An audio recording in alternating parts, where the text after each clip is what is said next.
S&P holds a critical level. NASDAQ continues to reject and what the rate of change is telling us. The dollar continues its ascent, but the VIX is imploding. NVDA crushes all estimates and raises guidance to the highest level on the street, making an all-time high. Apple refuses to break what this is telling us. Meta's break and retest and how we profited from it. What to do with semiconductors. Jerome Powell's Jackson Hole speech and the key portion you must pay attention to. What smart money, dumb money confidence is telling us as it crosses and what's happened during these periods of times over the past 20 years. Fear and greed have the steepest drop they've had in the past 5 years. What this means. We have a ton to go over. Let's get to it. Hey everybody, welcome back. If I was to tell you that the week was an inside week, would you have believed me? Well, considering all the calamities, it still is an inside week. Now, what's really fascinating about this, if you just look right over here in this section, you're going to see something. Here's our close.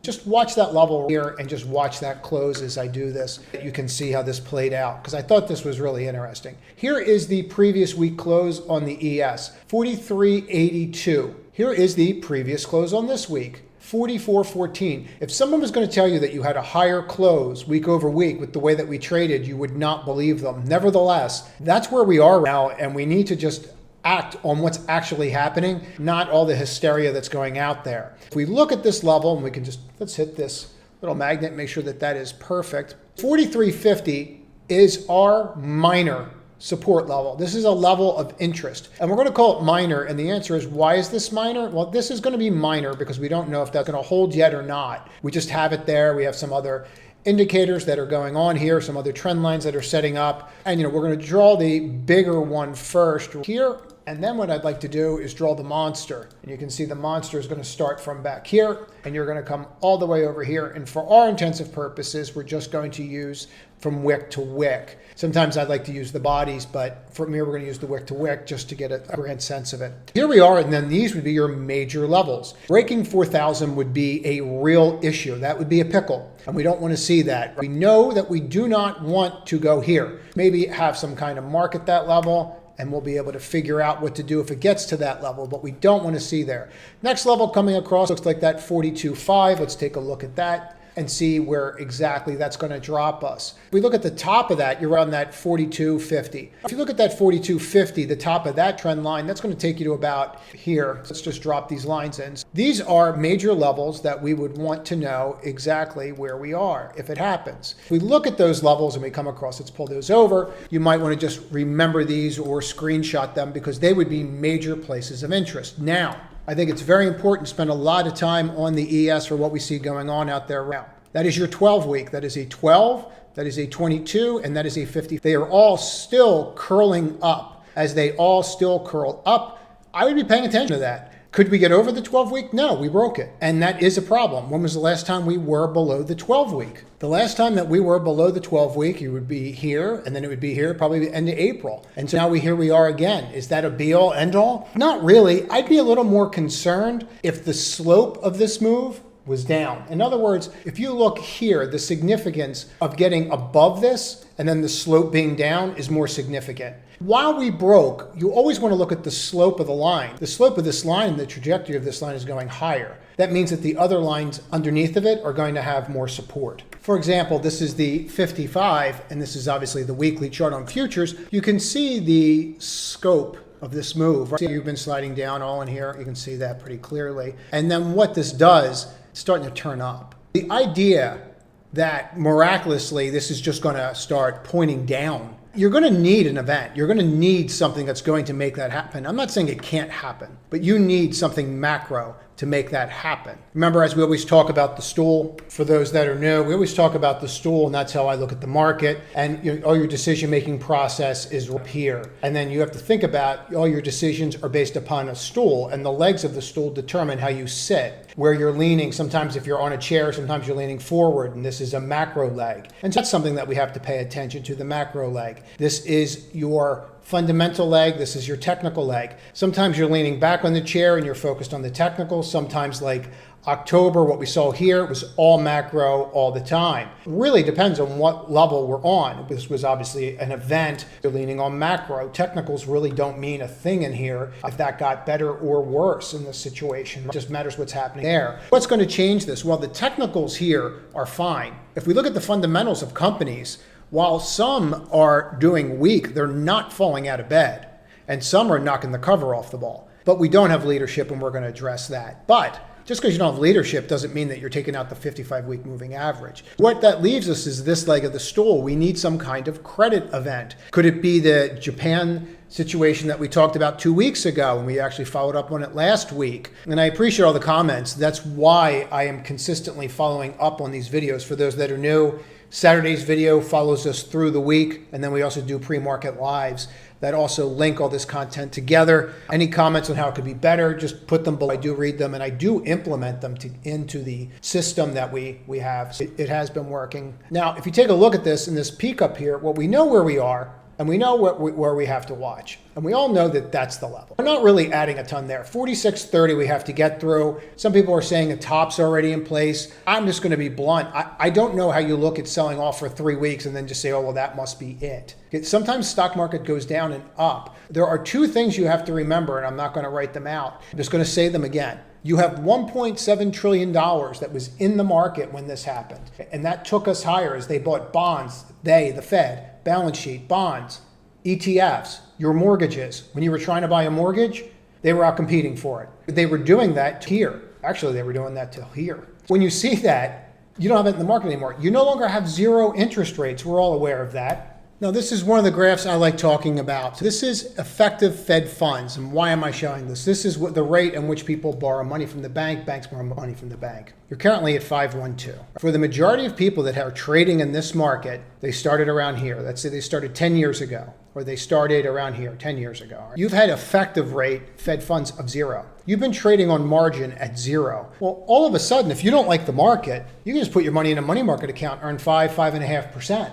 You couldn't do that for a decade. Now you're going to have way more volatility, and people are not understanding that level of volatility. I have this circle just to show how old I am, because that's when I started trading. I am in my late 40s for those that ask or are curious, but I started in 95, very young, and I was very fortunate. And I just look at the Fed funds environment during that time. People are not used to this. People are not used to going, I don't like the market, I'm taking May off. I just put the money in the money market account. I'll be fine. Not even buying bonds, they just put it in a money market. That's what they're doing here. Do you put stocks on margin if you're paying 5% or 7%? Maybe, but that stock better move. And if it doesn't move, you know what you're doing? You're selling it. That increases the volatility of the market. Okay, if you're here and you're at zero and you're paying 1% on your margin rate, you're like, I'm not really that worried about it. Up here, when you start seeing those margin interest payments hitting your account and deducting, all of a sudden you're paying attention to it. Now, that does not mean that we don't have it. Below is the MACD. Just have it color coded, maybe a little different than you do. But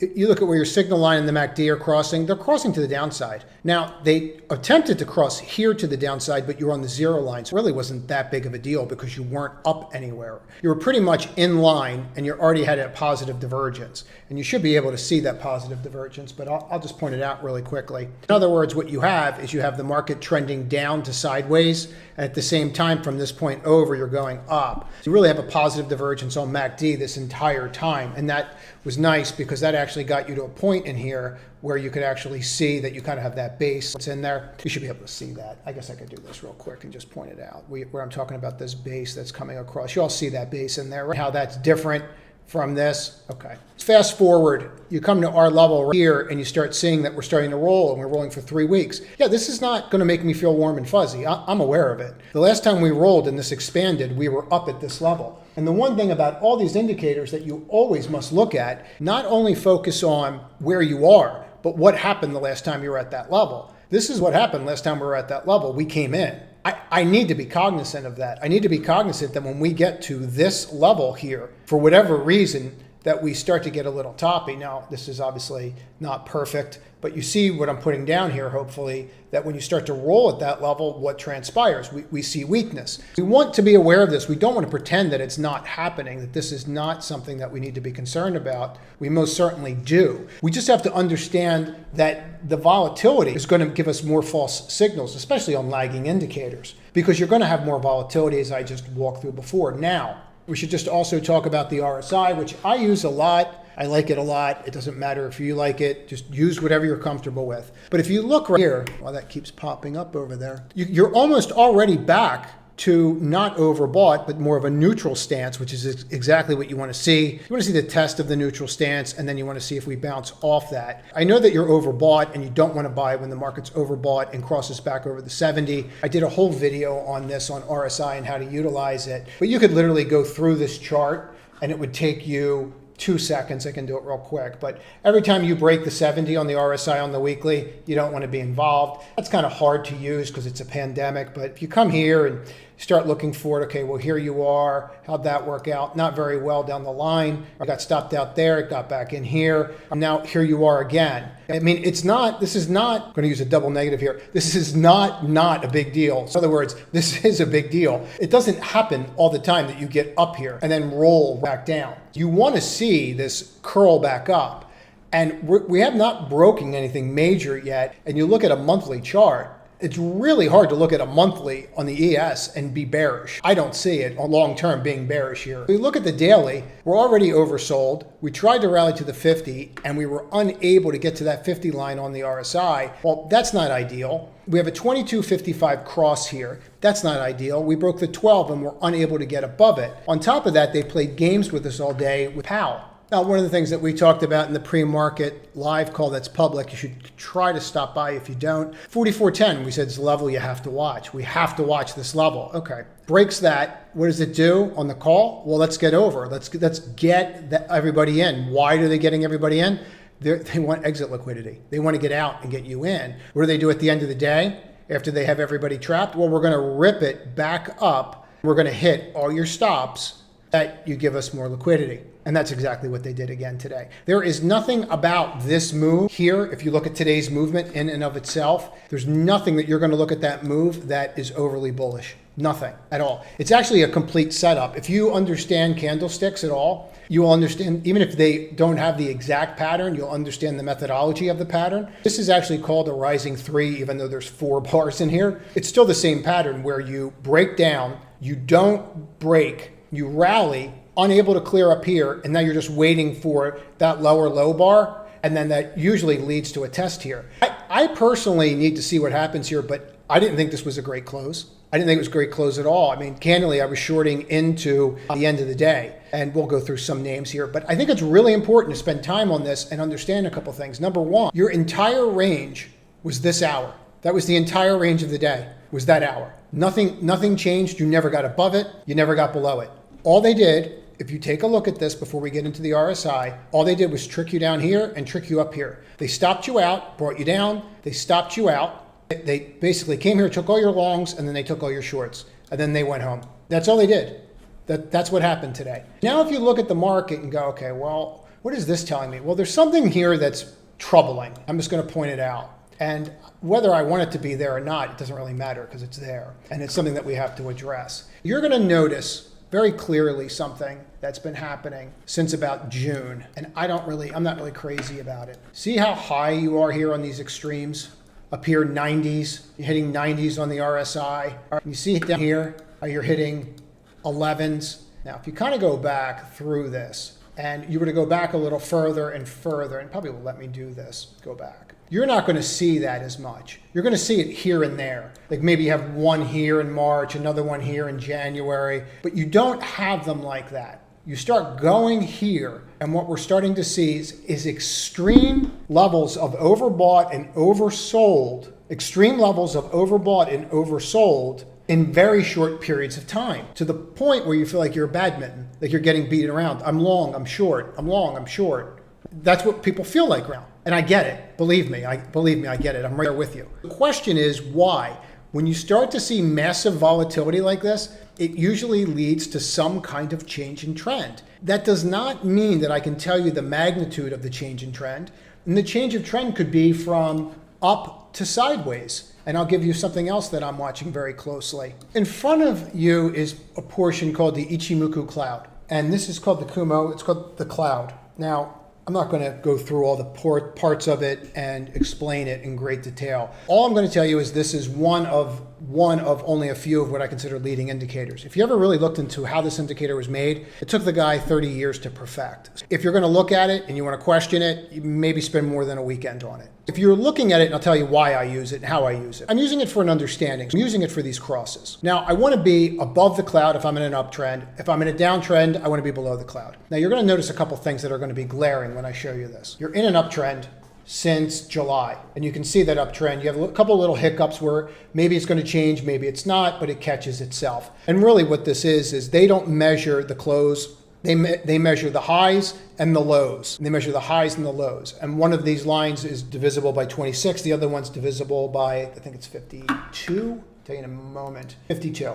And there's more math behind it than that, but it gives you an understanding. And then they move those two lines out 26. And the goal is that you want to be in a bull market, you want to be above it and you want to be green. That's optimal. You can see the big run that we had here and how you're over and you're green. And I'm going to be real clear about this because a lot of indicators I do play with, I don't play with this. It took the guy decades to build. I don't really play around with it too much. I pretty much follow it as he says. You can go on TradingView, any other platform, and they have this set up. Whether you use the other components with it, it's a complete system. That's fine. For our purposes, I'm just going to use the cloud to get an understanding of what's going on right now. If we look at this, there's a couple key things we have to take away. This clearly, from this flip down, when you broke under the cloud, I want to make sure that you get this. You broke under the cloud and you stayed under the cloud. What happened? That was it. That was the end of the market. That literally marks here. This would have been out 26 days. Just so you get this. This would have flipped here 26 days. All right. That would have put you here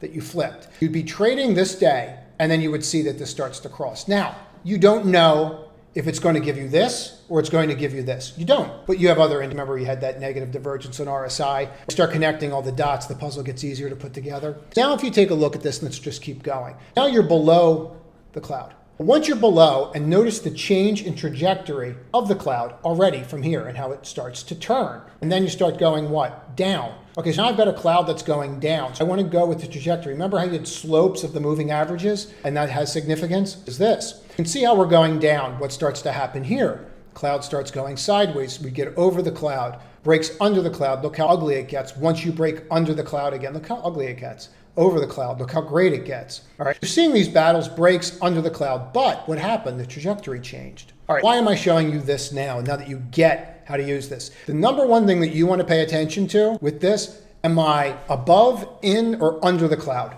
The very first thing we always look at. It tells you everything. I'm in the cloud. Okay, think of being in the cloud as one big doji, meaning you're probably going to underperform and it really has no idea what it's going to do. You don't really stay in there very long. If you look at this over a short period of time, let's just take this year, how long did you stay in here before you made a decision? Here is probably the longest. You've been in here over 2 weeks. This is just as you were in here. Now, does that mean that it's telling you which way you're going to go or not? No, but it's pretty interesting because what will happen is you'll start hitting this bottom line and you'll start deciding whether or not you're going to hang in there or you're not going to hang in there. Remember, these are highs and lows that are calculated, higher highs, lower lows. That's what they're calculating the bars. One's 26, one's 52. There's more math behind it for those that are going to comment on that. I'm fully aware of that. I'm just trying to give you the quick version because we have a lot to go through here. Now we understand this. We are in the cloud and I have a green flipping to a red over here. We don't want that. The only thing that you really have going for you in regards to this is that you're still in that uptrend. You still have that uptrend. The one thing that we have going for us is this. We have an uptrend. Let's just keep that now. What I would suggest you do is watch this, and you do not want this. Could you break underneath of it and pop through it? Yeah, you can. But that still gives you a couple weeks of pain before you get it together. Again, I'm not saying I'm not calling a top. I'm just reading what's going on around. And that's why I spent so much time on this. If I go and look at this on the weekly, not a care in the world. There's not a care in the world here. This looks great. We're well above. When we're calling for a top on the market, it's baffling to me. I mean, you haven't even gotten through your first hurdle yet. You know, I don't see that. I'm just telling you that technically I don't see anything in macro. I don't see anything on the front. Maybe Japan's going to be worse. Maybe that leads to some kind of sovereign bond crisis in the US because everyone's going to, sell the dollar or buy the dollar, and it's going to affect Japan. I don't know. But I don't know what that macro event's going to be. So spend a lot of time on this on purpose. Let's take a look at the NASDAQ very quickly with this. You're unable to get through that 15,000. That was glaringly obvious today. You don't need me to tell you that. You couldn't get through 15. You couldn't stay above 15. If you look at the cloud system the whole way, and just it seems superheated, just two letters are different. You flip here, you break, gets over the cloud, can't hold, in the cloud, indecision, breaks through. I mean, you can see it. Where does the cloud flip? Goes sideways. Well, the cloud starts flipping around here. Isn't that convenient? We can start to see these flips, smaller clouds. There's a lot more to this. I actually did a couple videos on this. They're actually my most popular videos for education. They're worth watching if you want to go and watch them. But I'm flipping here. I have to pay attention to that. Doesn't mean that I'm flipping here. This looks fantastic. On any level, this is broadening out. That's what I want. I flipped here. This is showing no signs. I'm above the cloud. There's nothing here. The only thing that you could start arguing is that you're forming a downtrend. It's the only thing, and I don't think that that's a valid argument because you're playing catch up on the weeks. I don't think that's a valid argument. I think you're still coming out of that. We'll see, but overall, I like this. Now, I get asked a lot to follow up when I show something that's new. One of the things I started showing was rate of change. And rate of change is exactly what it says. It is the rate of change. You do not want to be in a position where the rate of change is negative. That is not bullish. And if you look at where we are and the biggest moves that we've had, if you take a look here and then you come up, you'll note that when you are negative, you underperform. Does not matter where you are, you will always underperform with a rate of change that's negative. That's not rocket science if you think about it, guys. If you're below zero and the rate of change is below zero or less, you're not going higher. I think before we get into the weekly and show this, that you are below that. You are below zero. And you've been below zero on the daily. We are seeing this come down. What we want to see happen from this point over, I think it's been since about end of July, and isn't that kind of interesting that what I'm telling you just happened to mark up here, which just happens to coincide perfectly with the top when you cross the zero line on rate of change. This stuff's all connected, guys. If you look at this, and you can see right here, and you tried to get through and you couldn't. Now, this is something that gives me pause. And I don't like things that make me, pause. But there, you're under the zero line. Now you're trying to get back over it. You're trying to get back over it like you did here. And if you get back over it, if you get back over this, that is going to tell you, and listen to the words, the momentum of the market is going to pick up and it's going to be bullish, okay? You are not going to have an increasing rate of change.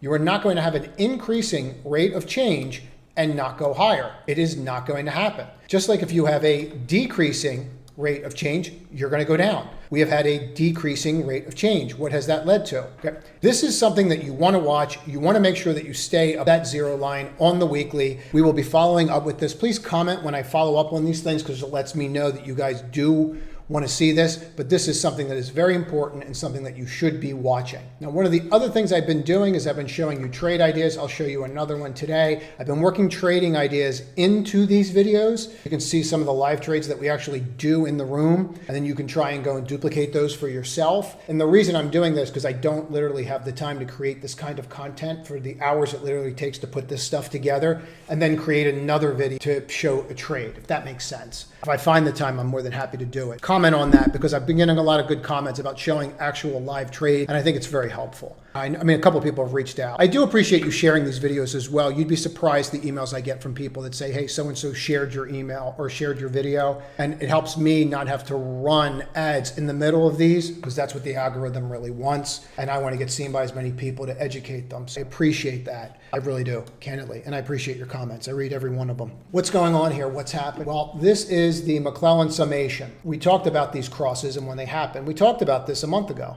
and said, when this cross happens, we need to pay attention. Let's hope we don't cross the zero line. You can go back and look at 3 weeks. You can always go back and look at my videos. I don't delete any of the videos on purpose. None of the videos will ever be deleted. I don't do that. And all of the live pre-market live videos on what I said that day, they're all there. And I never, even in the room when I live stream, they're all available for those guys to always go through and go back and take a look at. I'm not perfect, nor am I going to pretend to be. You see your levels, see how that's going? Every single time that you break at that level, which is exactly what we talked about. This is exactly what we talked about. Every time you get up to this level and you roll, you're putting in a high in the New York Stock Exchange, the New York Composite. What are you doing? You're putting in a high over and over again, okay? This is all connected, guys. The more you understand this stuff and you understand how McClellan summation, this oscillator is calculated, how you understand how the other thing is calculated when you start looking at the Ichimoku cloud, I can't stress this enough. When you're using an indicator, if you don't understand the calculation behind it and what it's truly calculating, how can you use it effectively? You can't. You're just going to use it like everybody else, and you don't want to trade like everybody else. You can see here, and now you've broke the negative. To sit here and say that I need to be going long and going crazy here, there's no way. I need this to turn. When this turns, yeah, that's something that we could look at also, because they're not going to make it easy for us. They never are. We talked about stocks above the 200-day moving average. So stocks above the 200-day moving average on a percentage basis. We want to be above 50. Now, today, we almost got above 50. And we started this whole conversation. The very first chart we started was, by the way, we have an inside week on the ES. Everything I just went over, and we could talk about how this is bad and that's bad, everything that we just went over. And we're still holding that 50 line. And the market was up today. And so now whether that continues, whether it's a short squeeze like I think it was, because you had no base, maybe it is, maybe it isn't. But this is what you have. And this is what makes us, this is a pickle now. We're trying, it's like a puzzle and you're trying to figure out the end pieces. You look at this and go, well, we're above the 200. I am not somebody that cares about that until I am above the 55 and I get my cross back. I still look at the world a little bit differently. And that's just the way that I am with this. So if I have a death cross like I have here, then that death cross is still in charge. What do I mean by that? I need to get a golden cross for you to tell me that I should be going long the dollar. Until then, I'm still in a downtrend. I still see a downtrend. If I look at this and I get rid of all my indicators, even though I popped out here, I'm still not over a higher high. I still, no matter how you want to look at this, in the most basic levels of trading, I still have a lower high, lower high, lower high, breaks down, tries to break a higher high, rejected, complete Matumbo, tries again. Here you are. But this is really the one that you have to focus on, that you have to get above. You didn't get above it yet. I think that that's something that we have to look at. Now, we could say, oh, we're going to. Maybe we are. Maybe this is all one big double bottom right here. I mean, maybe it is, because what you have to do if you undercut the low is you have to take out the previous high, which is right here. Are we going to do that? Are we going to take out that high? I have no idea. I don't have a clue. But I have to look at this the same way that I would look at the cloud, how I would look at any of my indicators. And I have to go through this and say, here's my 200, and this is my resistance. And just because they pop me over and lure me in with something pretty, look at the shiny penny, come on in, the water's fine. Yeah, I'm still pointing down, and I still haven't made a higher high. I'm not saying that you're not going to. What I'm saying is you haven't yet. For me to get giddy because this is happening and I need to go long the dollar, that doesn't happen. It's how I trade. I will watch it. I will look at the weekly and see what's going on and see if I see something. And if I look at the weekly, I'm more convinced that I don't need to go near this yet. That is definitely something for us to keep in mind and for something for us to watch for sure. The other thing to be watching, the VIX. The VIX dropped a lot. Now, I find it very convenient that the VIX just happened to implode the same day that you have Option X. Isn't that convenient to destroy people's options on this day? You're only down 10% in a day. You've only given back half of that gain in a day. It's completely normal. It's sarcasm. In other words, they're playing games and they're selling premium and people are buying that. Keep that in mind. As a guide, you just might want to watch Bitcoin. It is a risk-on guide and you're having a heck of a time trying to get through here. Let's look at some other indicators. Let's look at smart money, dumb money. We don't refer to this as smart money, dumb money. We refer to this as institutional instead of smart. And dumb, we refer to as retail. Sometimes retail does actually outperform institutional. By overlaying it that way, we don't convince ourselves that when we see the smart money indicator here start to act a certain way, that that's the way to go. In other words, if we see them fully invested up here, well, we might think that it's not time to buy stock. And then you can see there how that was just the beginning when they were fully invested. They're the little nuances that make all the difference. When you understand the calculations of how these things are calculated, you can make better decisions, and that's really what we're trying to do. Again, institutional, retail. Now, what's pertinent about this? The most pertinent thing to me, looking at smart money, dumb money, we're looking at 3 years, and then we're going to draw back a little bit here. But we're going to start with the 3 years up here. If you take a look, you can see the extreme reading we had up here. We have gotten rid of that extreme reading in record time. If you are to use this level, which is basically a 0.3 roughly and a 0.7 up here, and you realize that the median line would put you in the middle. You are right now, that you've gotten to the median line in record time, meaning this drop from that point right here, and you take a look at that, it is pretty substantive. You don't really have anything like that if you look at these charts. In other words, you came down, you paused for a little bit, you came down, you paused. This is just retail saying, get me out. And what is institutions or smart money saying at the same exact time? Get me in. Okay, do you see the difference? Now, retail in and of itself, when they've been selling, they've been okay.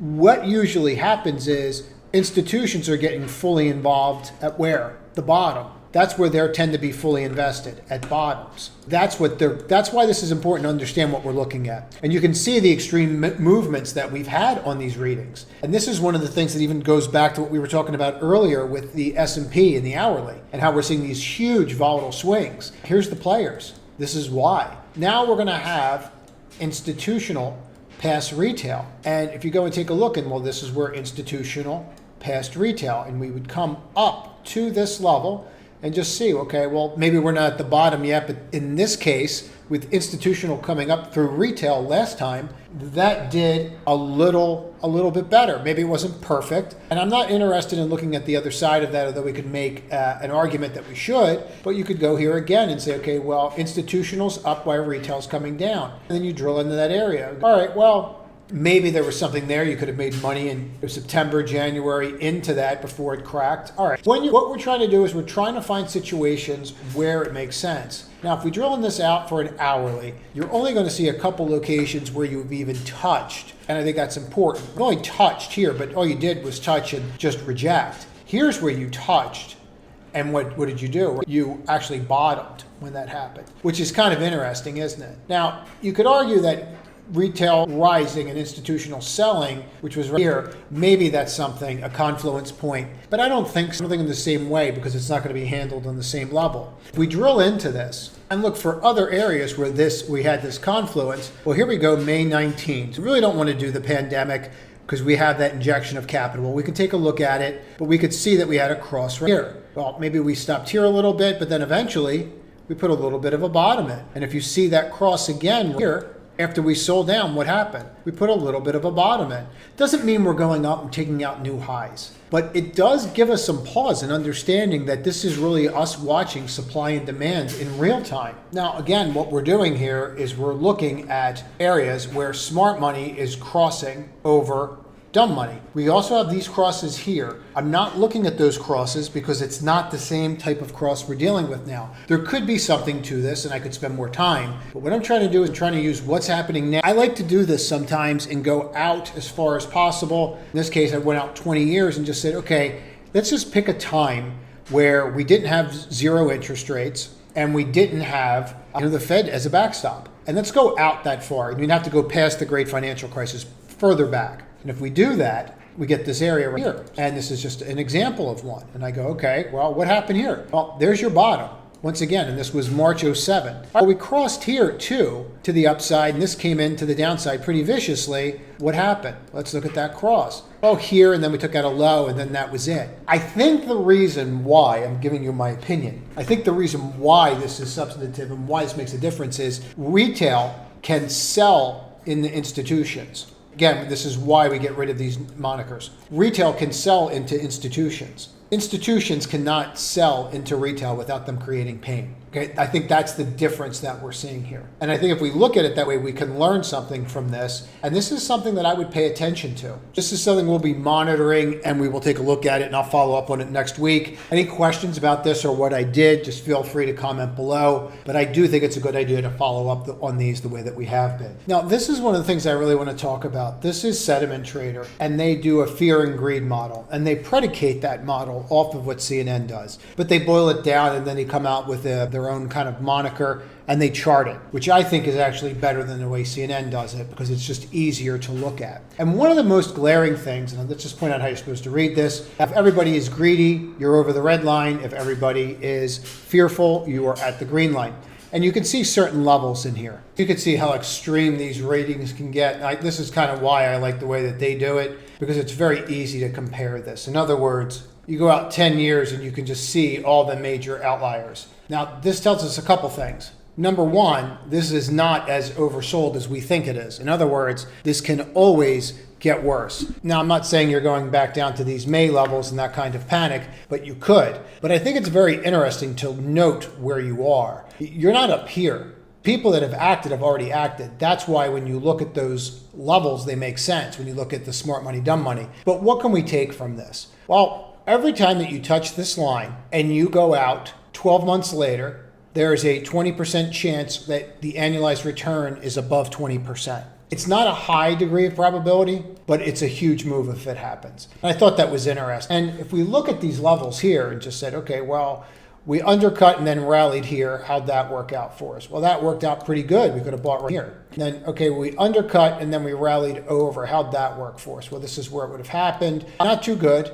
at first. Maybe if you stuck with it, which nobody would have because you would have undercut the lower low and panicked. But then you had the divergence, and that's a whole other for another time because you wouldn't have known that you would have had the divergence. When you're dropping, you don't know this is going to stop until it stops. It's not really going to be helpful for this example. Then you look at this and go, all right, well, this is pretty clean. Over is pretty obvious. And I think over is pretty obvious. So we could use the over rating, and that's what I'm saying. When you see these outliers like this, it's absolutely impossible to use this and what you see happening here as well. Why? Because you had $1.7 trillion in the markets. This was just inflated. It didn't matter what we did. You had the Fed as a backstop. So now the question is, what does this mean? This means that you're at the tail end of fear. You're not at the beginning of fear. Now that doesn't mean that the market can't go lower. Of course it can. What it could do is it could get fearful and then rally back up where people have expectations that we're going to come back, and then it could roll back down again. That could happen. But for now,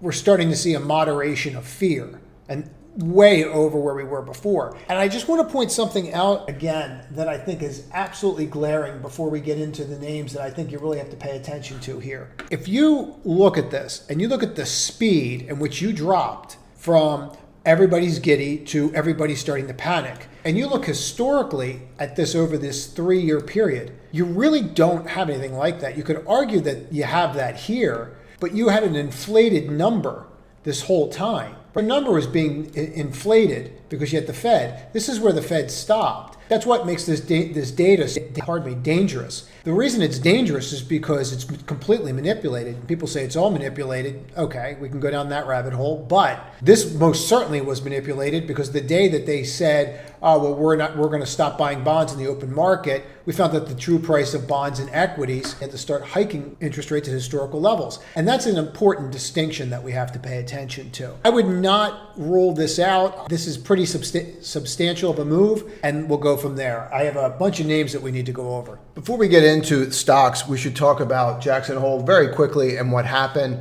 This piece is by the Transcript. I found them on Twitter. They also have a Substack. They really boil this stuff down very quickly and just get to the crux of the matter, and it could save you an inordinate amount of time. I have no affiliation with them, but it's a decent service that they put out. It's actually free. Turning to the path of forward 2% is our target. Let's just go through this. Nothing has changed here on inflation. Nothing. That is their target. Their target is 2%. That is something that people are waiting and saying, is it going to come down? It's not. It's not coming down. They're staying there. We are committed to achieving sustaining a stance of monetary policy that's sufficient restrictive. He's telling you he's trying to be restrictive to the economy and GDP. He's telling you that that's what their goal is. Their goal is not to increase supply. Their goal is to reduce demand. Very different than saying, oh, we have to build up the supply chain, we have to get more product out there. That's not what they're doing. That's the other way that you could get rid of inflation. That they're doing the exact opposite of that. They're making things more expensive. And that's what he views his mandate of. That's how we have to view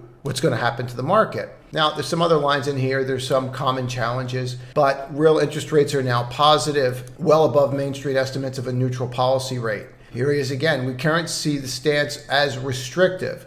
putting downward pressure on economic activity, hiring, and inflation. What he's telling you is that what we're doing is restrictive.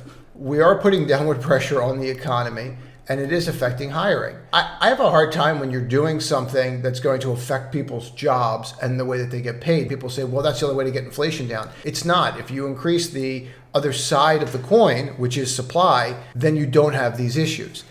That's the crux of this, where people are starting to have a problem. And I understand why. That is something that we should probably talk about a little bit in greater detail in another video. If you want to, we can discuss it. Just comment below. But I want to get through this so you can understand the movements in the stocks that we're about to go over and why they happened, because the speech was a little bit longer. I don't like the fact he's saying we can't identify certainty on the neutral rate of interest. How do you not know where you're supposed to be? That's somewhat troubling. What he's really getting at here is that most likely they're going to wind up raising at least once more, if not more than that. And then the assessment is complicated by uncertainties about the duration of lags. In other words, what he's saying when he says duration of lags, he's saying we don't even know what we've done and how it's already affected the market, but we're going to hike more. There's a lot in here that you kind of have to go through and just understand. We're saying we're going to get to 2%, and then at the same time, we're stating that we're going to continually be restrictive. Then you're saying it's complicated because we don't know what we've done already and how it's going to affect the economy. And just to put this in perspective, a year ago, 300 basis points is absolutely insane. It's never been done in history. Now, I think this line's very important. And we have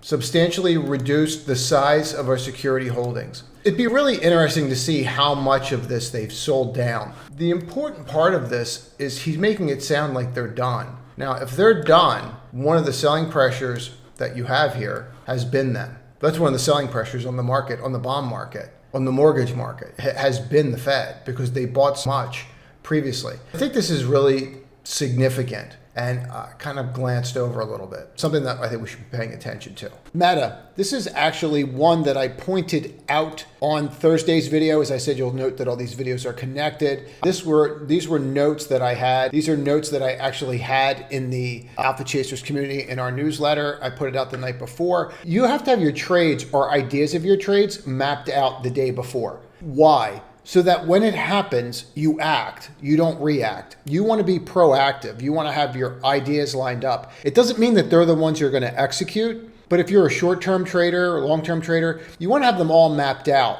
And by doing that, it gives you an edge, because you're going to be able to move faster than everybody else. Now, I want to walk through this trade because I get a lot of comments to walk through trades. Why was this something that I wanted to short? Very simply, you have this DTL right here, downward trend line, and you can see that very clearly right in here. You can see the 55 break. The break, you have the retest failure up here. You can't get above the 22. You have a DTL. I have 1, 2, 3, 4 reasons. This is also called a Marbuzu black, this candle. And this particular pattern is something that is very interesting to me. Why? And I'm just going to reset that and blow that up. It's very interesting because this is your control bar. I always look for who's in control. This is in control. I try to break above it and I fail. I tried to break above it and I fail. So my control bar is still in control. This is very similar to a rising pattern. I know there's 5 bars there. I get it. But when you rise up and you get to the top of that control bar and you can't stay above it, you need to pay attention to those. So this hit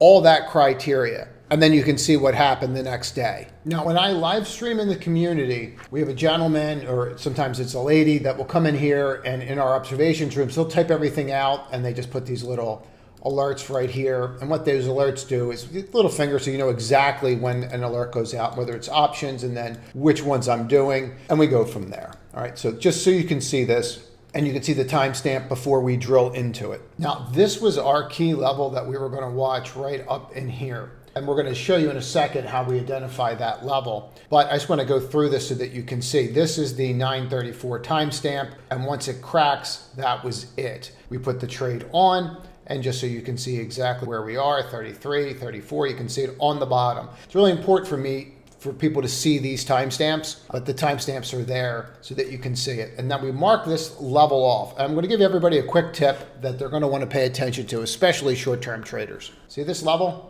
If you're looking at that chart, the very first thing that you're going to notice about this level is that it is not that low that you would think that you would want to see marked off. All right. So what is so important about this level? Draw a line straight across when you find a level of interest. So I have a level of interest right here, all right? And you can go through this and people will say, well, yeah, you can use that because, okay, so it's the low of the day. That's not why you're using this. It's one of the reasons why you might want to use this. But the real reason you want to use this is when you can find a low of the day, please listen to this and you might want to watch this again. If you can find a low of the day that coincides with a resistance point, in other words, this was resistance and it flipped right in here, and then that resistance point becomes a support level. This is a 1 minute chart. You'll want to pay attention to that area. That is an area of interest and you want to pay attention to it because you should hold there or bounce. Look what happened when we got close to it a couple days later. All right. So what you're looking for is areas of interest. It doesn't have to be here. It doesn't have to be the same day. Somebody will come in, and this is like it's a fallacy. It's like when you sell a stock, you don't sell a stock that hits your stop loss and then it goes in your favor and then you're happy. People are going to look at this and go, oh, you could use that level. It's the fact that you had a support level. This was never tested. It's the fact that you had a support level here and that level of support held and then broke. Yes, you had to go a couple days back, but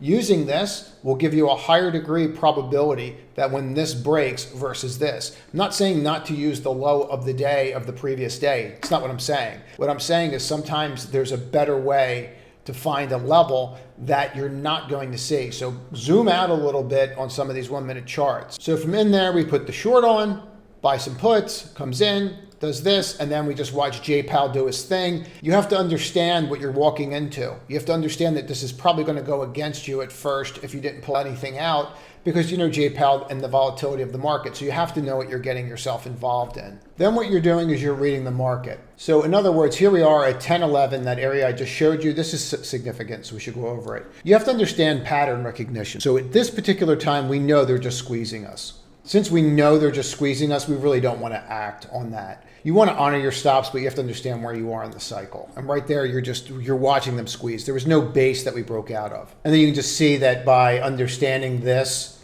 and just kind of walk through it. These are some other things that we did where, I was in the SQs at the time. I don't want to get into all the trades, but if you look at Meta low of the day, okay, there were other trades that were going up, obviously, as well, like this Affirm people were playing with. Meta low of the day, this is what I want to just point out. But this is telling me I was on the right path right here. And this was at 10:18. This let me know that I was right. Meta options, when we started making money, look, if you want to pull something, pull it out. That's great. Depends on what you're trying to do. I was very clear that I'm not doing anything with them. That's what I'm referred to in the room. You have to understand where you are. Then I should comment on this. You need to understand where you are. Like, are you day trading? Because if you're day trading and you're trying to scalp, and you're up what we were up in these, you need to pull something out. And I'll show you what I mean by that. You're starting to decline. And as you're declining, you need to be pulling money out if you're scalping. And then you watch how you get to a previous area and then you go from there. And then that previous area should become a place of interest, right? And you can see that they know how to play with you. What do? They break it, undercut, make you think it's not going to go, and then they cut it. And then what happens? Resistance becomes support becomes what? Resistance until it doesn't again, and then it becomes what? Support. And you can see all these levels in here. And there's a very important distinction that I'm going to point out here. All right, so just so we're clear on something, this low of the day, because we talked about this earlier, see this low of the day right here? Meta didn't stop at this low of the day. Meta stopped at my level. Right, so that's why when I tell you to look for support levels, resistance points that were support levels, or support levels that become resistance levels, that's where the action is. All right, you can use low of the day because that might be a place of interest that turns into this, but this level is clearly more significant. Look how we reacted at 3:30 to my level versus that previous low of the day. I think it's an important distinction and worth mentioning. So I'll just look at a 9, put a 9 EMA here, and then I want to see how I'm acting on it. I don't need to cover right away. I can see the action because we're up a lot. So I don't have to hurry. So I watch the action, we fail, we can't get over, we're trying, then we break, and then we bounce up. And guess what we don't do here? We don't make a lower low. So I have a target of 274, but we don't make a lower low. So what do? You can see right here at this 10 times what we do. We start to trim. Let's put the puts at break even for now. Let's trim. We're up 65%. Let's pull something out. I'm up over $5 on the short of stock. These are just how people are alerted, and then go from there. And then you see we're $5. All right. So that's what we're doing. These are other trades that we were in that we were doing. Doesn't matter, but let's get into this. And this is important. 1055. Puts are up over 100%. Trim and move it to 50%. So what we're doing is we're locking in and we're getting that what? We're getting that positive slippage as it drops. That's what you want to get, positive slippage. Whether you're short or long, you don't want to be fighting the tape. And you're looking at this saying, okay, we're up 100%, trim into it. Short, up $9. Okay, let's take something off the table there. This was just another short that actually worked out really well. But let's stick with the meta for a moment here. So, and this is really a very important distinction. That's my target, 274.38. So we came in, we had a game plan, we knew what we wanted to short the night before, and here we are, 274.38. That's my target. That's where we're going to get to. This is why you have to adapt and not have ego. I know right into it, I want positive slippage. I'm going to trim everything right into there. I'm not going to think about it. I'm not going to do cartwheels. I'm just going to trim into that. And then these are other trades where we're short FNGU. But if you take a look here, Meta up $10, short trim, move the stop to 278, close on the 1 minute. So what I'm looking for now is I've decided to move my stop up. Why? Here I'm looking at the NASDAQ on a 5-minute chart, and I see this straight line down. We beeline it down, and then we stop. And then we get our first higher high right here, RSI. I use RSI. People will say it's a lagging indicator. Agree to disagree. So then I will look at this and say, okay, flip, we're getting here. And usually when we get here, we see some kind of neutral or flattish action, which is going to cause short sellers to move. So then we just get out, right? We want to get out. We want to stop putting trades on at that point. And that's what we did. Now, what we're looking at here, while this trade's going on, is 278.45. That becomes our level. We break down and then we don't follow through. So I have a 3-bar pattern right here. I break, and then what don't I do? I reverse. Well, I don't want to see that, especially here. Again, at this point in the chart, you can see that I've added things. I put the VWAP in. I put the 5-minute. This is a 9 on the 5-minute. And I just come out so people understand where they are. And if you've been in the community for a while, you start understanding this. Newer members will start to pick it up. But what you're saying is, okay, we're at 12 on the 5-minute. You're not going to stay here without a bounce. You're not going to find a spot where you're just going to remotely just park here for a very long period of time. It's not going to happen. And then we're just waiting for when that bounce is going to happen. It's very clear that it's imminent. I'm just waiting because I could always roll back over. And I just state what I'm going to do. Still waiting. And then right here, you can see the close of the entire trade. Now, what's important about this is that you understand that when you came in, you had your stop completely marked off. You knew where you wanted to get stopped out of. You knew what you were looking to break. You had a target price. And then when you didn't break that said target price down here, all you did was change your position. You made a decision based upon what was happening. So you adapted to the current situation instead of tying your ego to it, and you locked the trade in. And you'd say you flip right here, and that's going to fit right with that RSI. And then this all kind of connects together. We did this again, something very similar later in the day with something in NVDA, and it worked out perfectly. I'm not going to walk through it for time's sake. The purpose of showing this is I had a plan on the day before I came in. And if you set up your plan and then you work your actual plan during the day, you're being proactive and not reactive, and it makes a significant difference in your trading. Now, the question is, what do you do with Meta now? To me, this little doji here,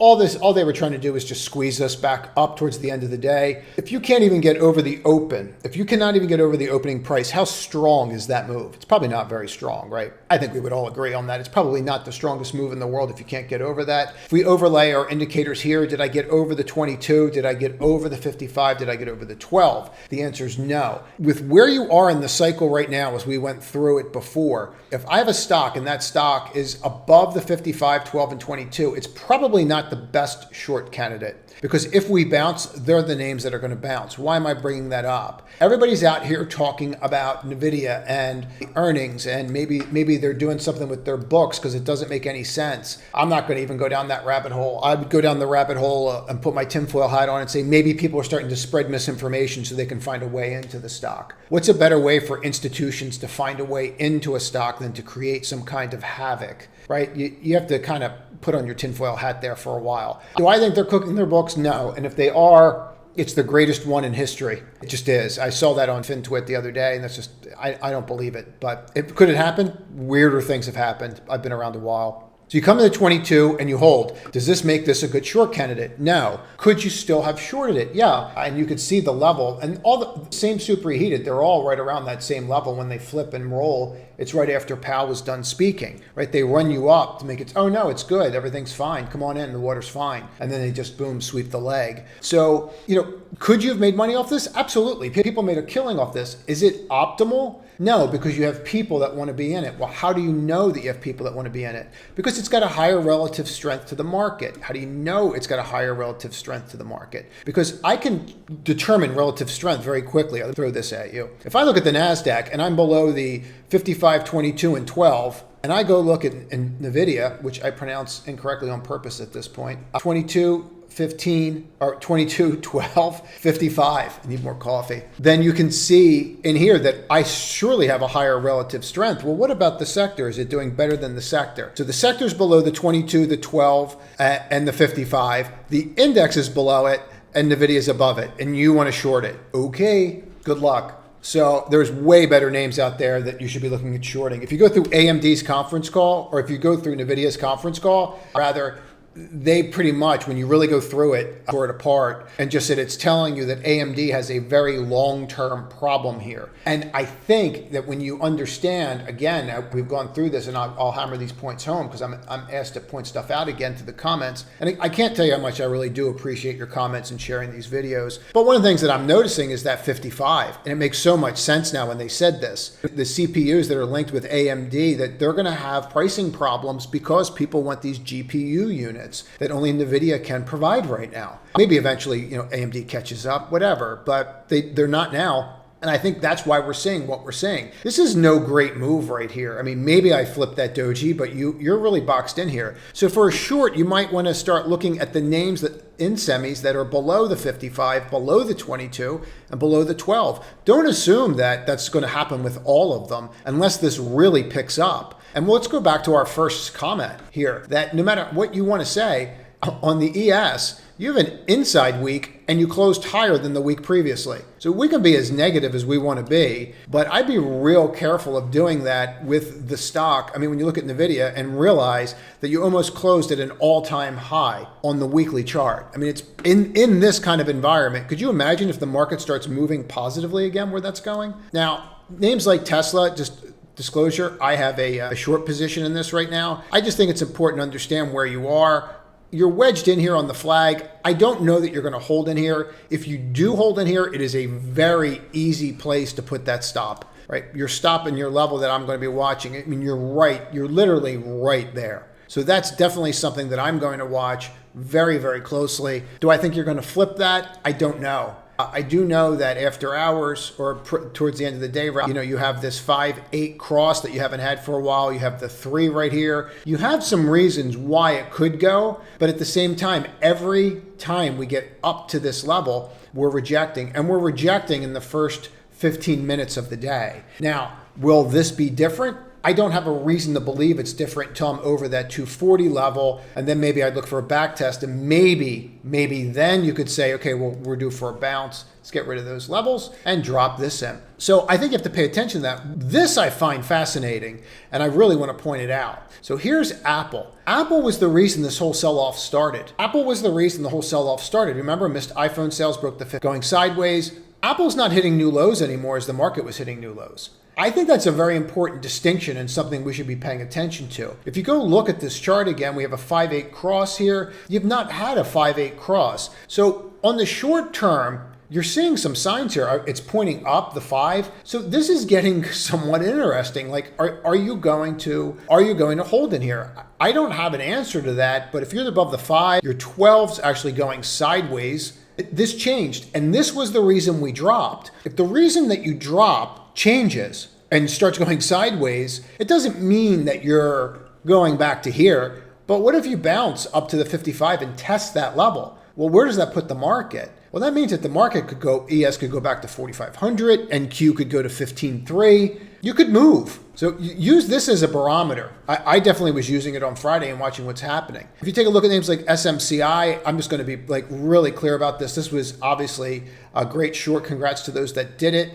That's not how I traded it. Frankly, I went long into these areas and it didn't work. I married a put to it. I made money off the put and it covered the loss on the stock actually. But I don't view these as done. And I want to be real clear when I'm saying this. That does not mean I can't gap fill down to 190, 170. These things can fall off a cliff and just rebuild again. This is not going to be a one-time thing where NVIDIA comes out and crushes earnings like that and then it goes away. I do think you have to understand that it is one company that's coming out with these. We start looking at Marvel. This was a decent quarter and this is what you got out of it. Now what's fascinating about this, and this was something that I was actually short, and I didn't really make anything on it quite frankly because I did it that day.